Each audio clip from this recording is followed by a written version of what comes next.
Yung mga ka-One Piece, Episode 1141 na tayo, isang hype na hindi mo pwedeng palampasin. Kara, simulan na natin. Nagsisimula ang episode sa napakagandang eksena kung saan sumasalakay ang mga higanti sa baybayin. Ang kanilang sikat na Viking Drucker, the Great Eric, ay dumudurog sa mga alon habang sina Dory at Brogy, ang dalawang alamat na co-captain, ay nagsisimula ng magbigay ng mga utos. Pareho silang 160 taong gulang at lampas 20 metro ang taas, kilala bilang Blue Oni at Red Oni ng Elbaf. Matapos makulong sa mahigit 100 taon ang laban sa Little Garden, heto na sila at muli nang bumabalik sa aksyon.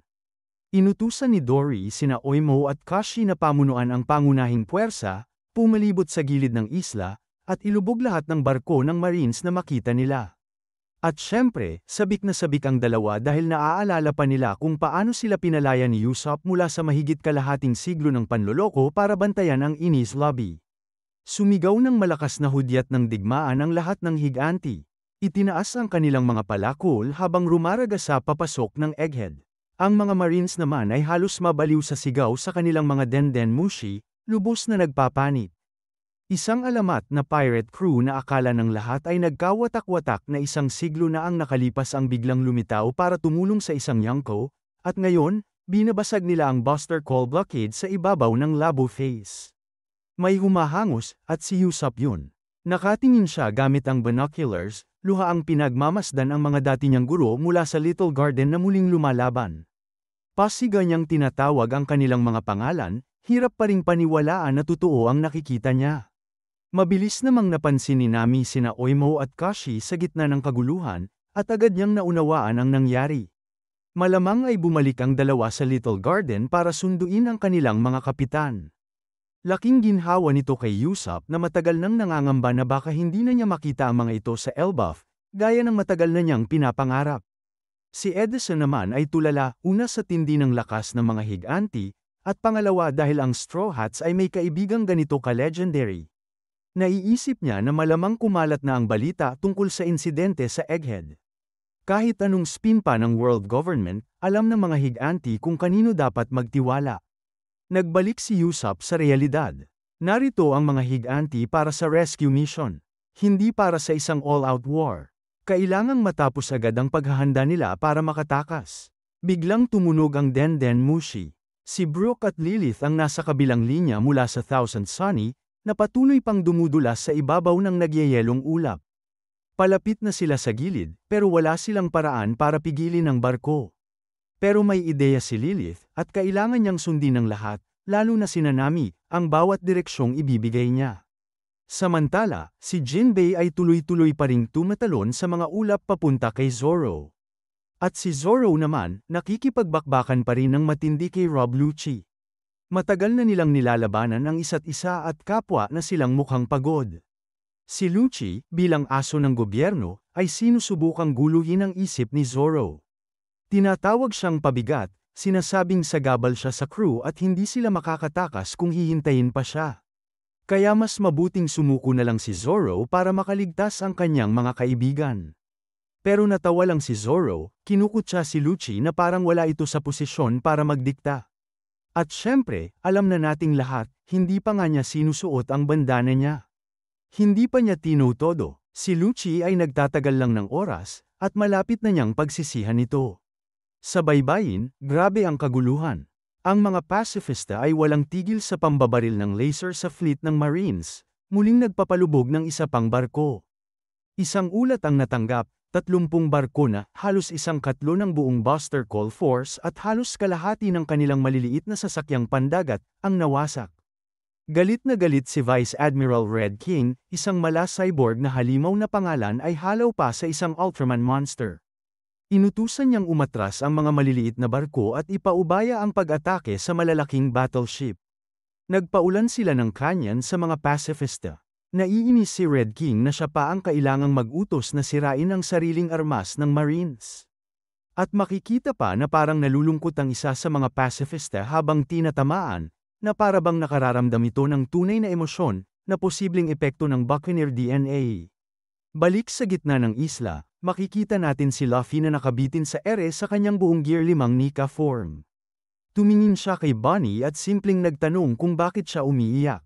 Si Bonnie, litong-lito pa, ay napabulong lang na matagal na niyang hinahanap sina. Pero si Luffy, naguguluhan din, sagot na para bang simpleng bagay lang.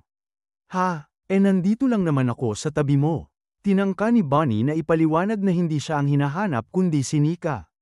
Pero gaya ng nakasanayan, bigla na lang nagpalit ng usapan si Luffy at sinabing, at saka, ang hina naman ng suntok mo kanina. Si Bonnie, imbes na patulan ng banat ni Luffy, ay agad sumabay. Kung mahina raw ang suntok niya, ipakita ni Luffy kung ano ang totoong Nika Punch. Itinuro niya si Saturn, puno ng galit ang boses, at sinabing kailangan nilang mag-higanti para kay Vegapunk. Doon lang napansin ni Luffy ang matandang doktor, nakahandusay, duguan, at malapit ng mamatay. Nawala ang nakasanayang ngiting nakakatawa sa mukha niya. Si Saturn, walang bakas ng pagsisisi, ay nagdeklara na wala ni isa sa kanila ang karapat-dapat mabuhay. Pero agad itong tinutulan ni Luffy.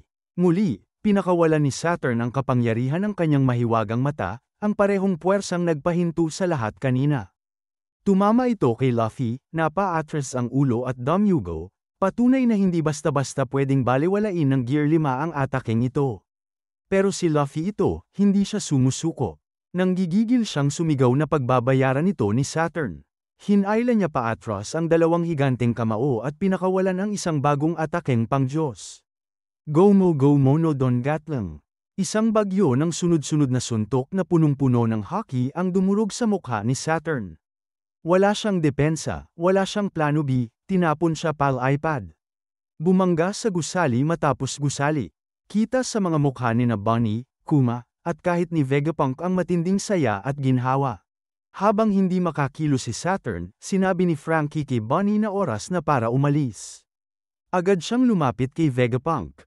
Pilit siyang tinutulungan, pero tumanggi ang matanda.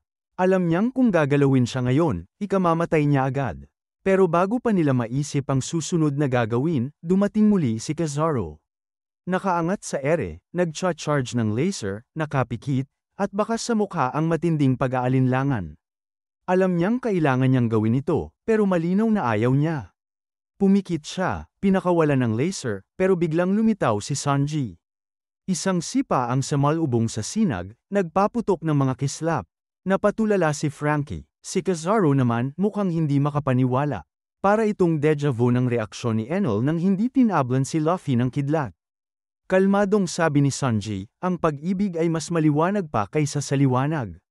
Makikita ring nagpalit ang kilay niya sa Germa 66 na pattern, senyales na gumagana ang genetic augmentations niya. Hindi makapaniwala si Kizaru. Ang tanging bulong niya, kung totoo yun, hindi na kailangan ng physics.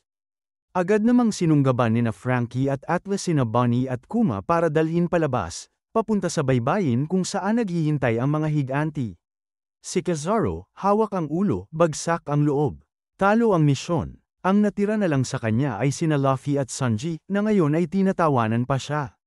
Nagsindi ng yosi si Sanji at malamig na sinabing, mas mabuti pang simulan na ni Kizaru ang kanyang apology letter sa sobrang palpak ng ginawa niya.